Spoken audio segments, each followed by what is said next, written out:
Varicose veins కి సరైన చికిత్స కోసం సంప్రదించండి ఎవిస్ హాస్పిటల్. నమస్తే రమ్మగారు. నమస్తే చెయ్య. ఏదైనా సరదాగా తెలివిగల వాళ్ళ కథలు ఏమన్నా ఉంటే చెప్పండి. తెలివిగల దొంగతనాల కథ చెప్తాం ఒకటి. ఓ ఓ ఊళ్ళోనట విపరీతంగా దొంగల భయం ఉండేది. ఎంత ఎక్కువగా ఉండేవాళ్ళంటే ఆ ఊళ్ళో జనాలంతా బిచ్చగాళ్ళు అయిపోయారు. వీళ్ళ దగ్గర ఏమున్నా దొంగలు పడి పట్టుకుపోతారు. అయ్యో, ఎప్పటికప్పుడు వాళ్ళ మీద దాడి చేయడం, పట్టుకుపోవటం. ఆ ఊళ్ళో ఒక పేద ఆయన ఉండేవాడు, భార్యాభర్త. వాళ్ళకి ఆనందుడు అని ఒక కొడుకు. వాడు ఒంటి మీద చింకి చొక్కా తప్పిస్తే ఏమీ లేదు. వాడు ఆ కథలుగా వినేవాట, ఈ దొంగల కథలు, దొంగల సంగతులు. తనకి ఒంటి మీద చింకి చొక్కాగా తప్పిస్తే గతి లేకపోవడానికి కారణం దొంగలే అని వాడు తెలుసుకున్నాడు. వాడు ఎలాగైనా దొంగల్ని పట్టుకుని పట్టి పల్లార్చాలని ఉండేది వాడికి. వాళ్ళ అమ్మా నాన్న అనేవాళ్ళు, ఒరే నిన్ను చంపేస్తారా వాళ్ళు, దయాదాక్షిణ్యం ఉండవు. మన ఇంట్లో సేరు బియ్యం అంటే సేరు బియ్యము పట్టుకుపోయేవాడు. వాడికి ఏం దయాదాక్షిణ్యం, వీడి దగ్గర ఏం లేదని వదిలేసేవాళ్ళు కాదు వాళ్ళు. వాళ్ళ జోలికి వెళ్ళొద్దురా అంటే వాడికి ఇష్టం ఉండేది కాదు. ఎలాగైనా సరే వాళ్ళ దగ్గర వాళ్ళ సంగతి చూసేయాలని ఉండేది. ఓ 15-16 సంవత్సరాలు వయసు వచ్చింది వాడికి. కానీ వాడికి ఆ దొంగల మీదే ఉండేది. మరి చిన్నతనం నుంచి విన్నాడు. అయితే ఒకనాడు వాళ్ళ అమ్మా నాన్న చెప్తున్నా వాడు వినకుండా దొంగల గుర్రాలు వెళ్ళాయని అనిపిస్తున్న ఒక దారి వెంబడబడి వెళ్ళటం మొదలుపెట్టాడు. చాలా గుర్రాలు వెళ్ళిన దారి కనపడుతోంది. ఇక అట్లా వెళ్ళగా ఒక అడవిలో ఒక పెద్ద భవంతి కనపడింది వాడికి. చిమ్మ చీకట్లో ఆ భవంతిలో దీపాలు ఉన్నట్టు తెలిసింది. ఓ, వీడు ఆ భవంతి దగ్గరికి వెళ్ళాడు. వెళ్ళేసరికి తలుపు కొట్టాడు. పెద్ద వాన వచ్చింది. చుట్టూతంతా వాన, ఎక్కడ నీరు లేదు. ఆ భవంతిలోకి వెళ్ళటం తప్పిస్తే రెండో దారి లేని స్థితి కూడా వచ్చింది. తలుపు కొడితే ఒక ముసలి మామ తలుపు తీసింది. బాగా ముసలి మామ తీసి, ఎవర్రా నాయన నువ్వు, ఎందుకురా ఇక్కడికి వచ్చావు అని. చాలా పెద్ద వాన, ఎక్కడ నీరు లేదు, ఏమైపోతాను అని లోపలికి వచ్చాను అన్నాడు. నీ పరిస్థితి ఇంకా అధ్వానం అవుతుందిరా ఇందులోకి వస్తే. ఈ భవంతి ఇదేమి మంచిది కాదు, దొంగలది ఇది. వాళ్ళు దొంగ వెధవలు, నన్ను ఎక్కడి నుంచో పట్టుకొచ్చి ఇంట్లో పడేశారు, వాళ్ళకు వండి పెడుతున్నాను చచ్చినట్టు. పరమ పాపిష్టి వెధవలు వీళ్ళు, వెళ్ళిపో నువ్వని అనేసరికి వీడు ఒప్పుకోరు. ఆ పోయేదేదో లోపలే పోతాను అనుకో, పోనీను అదేదో లోపలే పోతా, ఈ వానలో పడిపోను నేను, నన్ను లోపలికి రానియమన్నాడు. రానియమంటే ఆవిడ లోపల రానిచ్చి ఓ గుప్పెడు అన్నం ఏదో ఉంటే వాళ్ళకి తెలియకుండా, మనుషులు రాకుండా చూసి వాడికి అన్నం పెట్టి పడుకోమంది. దొంగలు ఇంకా రాల. అది ఆ దారి గుర్రాలు వెళ్ళే దారి అంతే. సరే కుర్రాడు ఏం చేశాడు, లోపల ధనపు రాసులు, ఎన్ని సామాన్లో. వాడు చూసి అనుకున్నాడు, మా ఊళ్ళో వాళ్ళ డబ్బులన్నీ ఇక్కడే ఉన్నట్టున్నాయి అనిపించింది. ఆడు తిరిగి అడి తిరిగి ఇట్లా కుప్పలు తెప్పలుగా పోసేసున్న ధనపరాశుల మధ్యలో పడుకున్నాడు. పోయి అర్ధరాత్రి బాగా తెల్లవారుతూ ఉండగా 3 గంటలకో 3:30కో మరి దొంగలు మొత్తం ముఠా అంతా లోపలికి వచ్చారు. లోపలికి వచ్చి ఈ ధనపరాశుల మధ్యలో ఓ పక్కగా పడుకుని ఉన్న కుర్రాన్ని చూసి వాడు తనుదని లేవదీశారు. వీడిని ఇప్పుడే చంపేద్దామా, చిత్రహింసలు పెట్టి రేపొద్దున చంపుదామా అని మాట్లాడుకుంటున్నారు.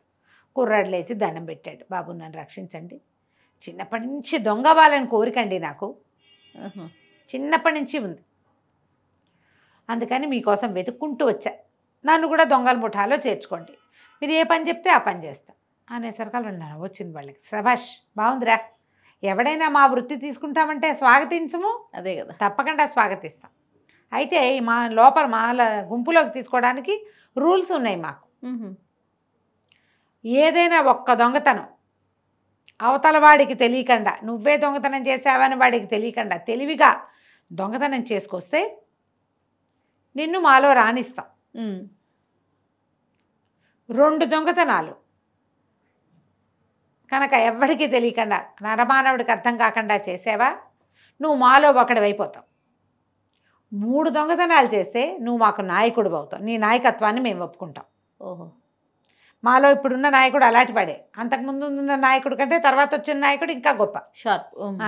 ఇలాగ నువ్వు మాకు ఇప్పుడు నాయకుడు అవుతావు అనేసరికి వీడు అలాగేనన్నాడు. అక్కడ బోల్డ్ అనే సామాన్లు ఉన్నాయి. ఎన్ని సామాన్లలో చెప్పుల జత ఒకటి కనపడింది. వీడేం చేశాడు, ఆ చెప్పుల నుంచి ఒక్క చెప్పు తీసుకున్నాడు. దొంగతనం చేసుకుని వస్తానని చెప్పు పుచ్చుకుని వెళ్ళిపోయాడు. దొంగలు కూడా చూద్దామనుకున్నారు. ఇప్పుడు వాడు వెళ్ళి చేసేదేం లేదు, ఈ ఊళ్ళో రాజభటులు లేరు, ఎవరు లేరు, అడవి చాలా దూరం ఊరికి. సరే వీడు దారి నడుచుకుంటూ వెళ్ళి ఒక చోట పాదరక్షను వదిలిపెట్టాడు. దాని వెనకాల ఒక చెట్టు వెనకాల దాని దగ్గర ఆ రోడ్డు మీద చెట్టు వెనకాల కూర్చుని ఉన్నాడు.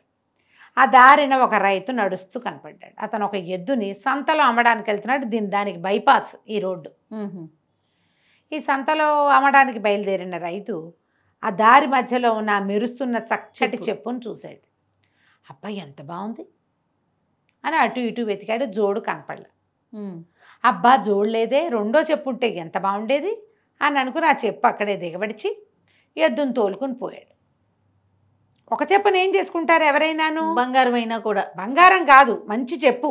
ఓహో, మంచి చెప్పు, బంగారం అని కాదు, అది మంచిది, ఖరీదైన చెప్పు. వదిలేస్తే ఈ కుర్రాడు ఏం చేశాడు, ఆయన ముందుకెళ్ళంగానే చటుక్కుని వెళ్ళి ఆ పాదరక్ష ఆ చెప్పు చేత్తో పుచ్చుకుని ఈ రెండో పక్క నుంచి చెట్ల మధ్య నుంచి పరిగెట్టుకుంటూ బాగా ముందుకెళ్ళిపోయి, అతనేమో ఎద్దుతో నడుస్తున్నవాడు దబదబా నడవడగా, ఎద్దు టిక్కు టిక్కు నిదానంగా నడుస్తుంది. దాన్ని తోలుకెళ్ళేవాడు దాని వెనకాల పడి వెళ్ళాలి, ముందు నడుచుకుపోవడానికి వీల్లేదు. అతను నిదానంగా నడుస్తున్నాడు. ఈ చెప్పును తీసుకెళ్ళి ముందు అక్కడెక్కడో పెట్టాడు. పెట్టేసరికల్లా ఈ ఎద్దును తోలుకెళ్తున్న రైతు గారు అలా వెళ్ళి ముందుకెళ్ళాక ఆయన చెప్పు కనపడుతుంది. ఇందాక చూసింది కుడికాలు చెప్పో ఎడంకాలు చెప్పో సాధారణంగా ఎవరికైనా గుర్తుంటుందా? కదా, ఉండదు. అప్పుడు చూసుకున్నాడు, అర్రే చెప్పుందే, అది చేత్తో పుచ్చుకొచ్చాను కాను, సరిపోయి ఒకవేళ ఎవరో బండి మీద వెళ్తుంటే బండిలోంచి జారిపడ్డాయి, అది అక్కడ పడింది, ఇది ఇక్కడ పడింది అని చెప్పి ఈ ఎద్దుని అక్కడ ఉన్న చెట్టుకేసి కట్టేసి ఆ చెప్పు చేత్తో పుచ్చుకొని వెనక్కి నడిచి వెళ్ళాడు జోడు తెచ్చుకోవటానికి.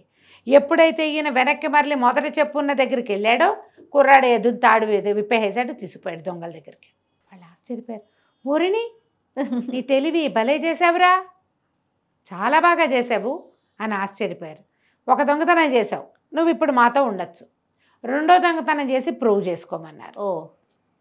మనవాడు ఏం చేశాడు, ఆ దారిలో వచ్చాడు.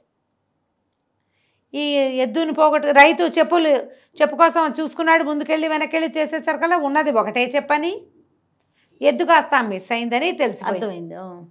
ఆ ఎద్దును ఎవరైనా విప్పుకుపోయారో ఇంకోటి ఏమైందో తెలియలే.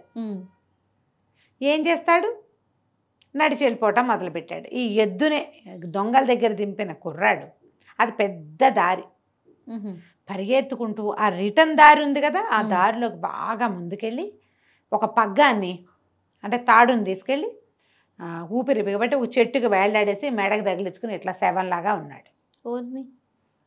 ఈ నడిచి వెళ్తున్న రైతు పైకి చూసి, అయ్యో ఎవడో చచ్చిపోయాడే, ఆత్మహత్య చేసుకున్నాడా, ఎవడైనా వీడిని చంపి అక్కడ తగిలిచ్చారు.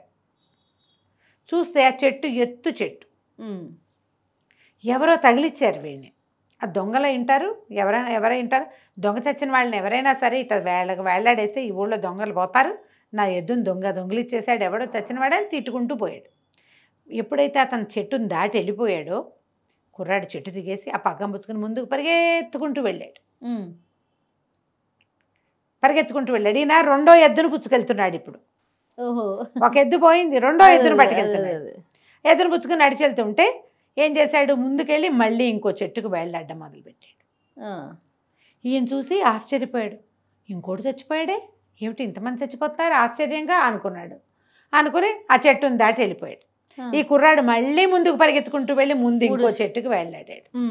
ఈ మూడో చెట్టుని దాటుతున్న రైతు ఆ ఎద్దును పుచ్చుకుని ఉన్నవాడు పైకి చూసి, అయ్యి బాబోయ్, అవును ఇదేంటి, మొదట చూసినవాడు రెండోవాడు మూడోవాడు ఒకేలా కనపడుతున్నారు, మొదటి వాళ్ళు ఉన్నారో లేదో చూద్దామనిపించింది ఆయనకి.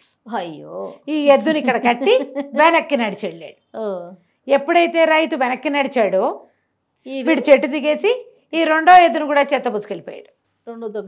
రెండో దొంగతనం అయిపోయింది. వాళ్ళంతా ఆశ్చర్యపోయారు, ఊరిని ఎంత తెలివిగలవాడివిరా నాయన, సరే ముచ్చటగా మూడో దొంగతనం చేయి, నిన్ను మేము నాయకుడిని చేస్తాం, నాయకుడిని చేసుకుంటాం అని చెప్పేసరికి ఇతను ఏం చేస్తే సరేనన్నాడు. రెండో ఎద్దును కూడా ఇక్కడ కట్టేశాడు.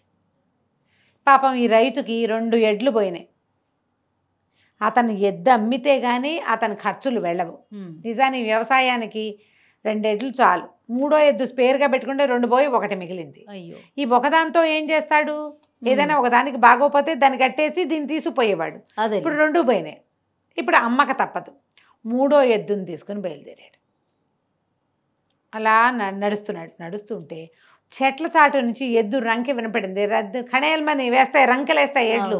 ఒక తమాషా, అంబాలాగా ఉండదు, ఒక తమాషా రంకె. ఎప్పుడైతే ఈ ఎద్దు రంకె వినపడిందో, అయ్య బాబోయ్ నా ఎద్దే ఇది గుర్తుపట్టాడు. నా ఎద్దులాగానే ఉంది, ఇక్కడ ఎక్కడైనా ఎవడైనా కట్టేసి ఉంటాడు, ముందు దాన్ని విడిపించేసుకుంటే సరిపోతుందని ఈ మూడో ఎద్దుని చెట్టుకు పగం తగిలిచ్చి ఆయన చెట్ల చాటుకు వెళ్ళాడు. ఈయన అక్కడ ఎవరు అరిచారు? వీడే, మనవాడే ఆనందుడు. కాబుక్కని వచ్చి ఈ మూడో ఎద్దును కూడా విప్పిపోయాడు. వరుస పెట్టి 3. మళ్ళీ వెనక్కి తిరిగి వస్తే అక్కడ ఎద్దు లేదు, ఇక్కడ ఎద్దు లేదు. దొంగలు ఆశ్చర్యపోయారు. వీడి దుంపదేగా, వీడు మామూలు వాడిగా లేడే, ఇంత తెలివే, ఒకే రైతు దగ్గర 3 ఎడ్లు కొట్టేశాడే 3 రోజుల్లో. వీడు మామూలు వాడు కాదు, వీడిని నాయకుడిని చేసుకున్నారు. నువ్వే మా నాయకుడివి, ఫలానా నగరంలో దగ్గర సమీప అడవులు దాటాక నగరంలో ఒక చోట మనం దోపిడీ చేయాలనుకుంటున్నావు, నువ్వు ప్లాన్ చేయమన్నారు. ఓహో, నాయకుడు కదా, నువ్వే నాయకత్వం వహించమన్నారు. మనవాడు ఏం చేశాడు? చక్కగా ఊళ్ళోకి వెళ్ళి నాను పాను చూసొస్తానని వీళ్ళకి చెప్పి రాజభటుల దగ్గరికి వెళ్ళి, బాబు నేను ఫలానా పల్లెటూరు వాడిని, మరి నేను ఒక దొంగల ముఠాలో చేరాను, వాళ్ళు ఈ రాత్రి ఇక్కడికి వస్తున్నారు, 40 మంది ఒకేసారి వచ్చి పడతాం, మీరు జాగ్రత్తగా పన్నికగా నుంచోండి, 40 మందిని లేపేసేయండి. నేను వాళ్ళలో కొత్తగా చేరా, ఫలానా ఊరు, నా వీడు గ్రామ పంచాయతీ అన్నీ చెప్తున్నాడు, ఆ ఊరు ఈ ఊరు ఇది అనేసరికల్లా మరి అవన్నీ వాళ్ళకి ఉంటాయి కదా, ప్రతి ఊళ్ళో ఎంతమంది ఉన్నారు, ఎవరి కొడుకు ఎవరు ఉంటాయి లెక్కలు. ఇప్పుడు మన ఆధార్ కార్డులుగా పాతకాలను రాసుకునేవాళ్ళు, వాళ్ళు అవన్నీ లెక్క చూసుకుని, అవును వీడు ఆనందుడు ఫలానా వాడి శుభరాజు కొడుకు అని చూసుకుని, సరేరా నాయన అని చెప్పారు. వీడేం చేశాడు? రాత్రి 12 అయ్యేసరికల్లా దొంగలందరినీ మనం ఫలానా ఇంట్లో దొంగతనం చేయాలి, అక్కడికి వెళ్ళిపోదాం పదండి అని 40 మందిని 40 గుర్రాల మీద తీసుకెళ్లి రాజుగారి దేవుడిలో ప్రవేశపెట్టాడు. లోపలికి వెళ్ళేసరికి 4 పక్కల నుంచి రాజభట్లు మూసేశారు వాళ్ళని. వాడు తెలివి చూడు, పట్టేశారు. ఎప్పుడైతే వీడు కొమ్ము బూరా ఊదాడు, బూరా ఊతానని చెప్పాడు, 40 మంది లోపలికి వెళ్ళగానే బూరా ఊదేశాడు. ఆ చుట్టుపక్కలంతా కాపలా కాస్తున్న సైనికులు వాడి మీద పడిపోయి పట్టేశారు. పట్టేసి వీడిని వదిలిపెట్టేశారు.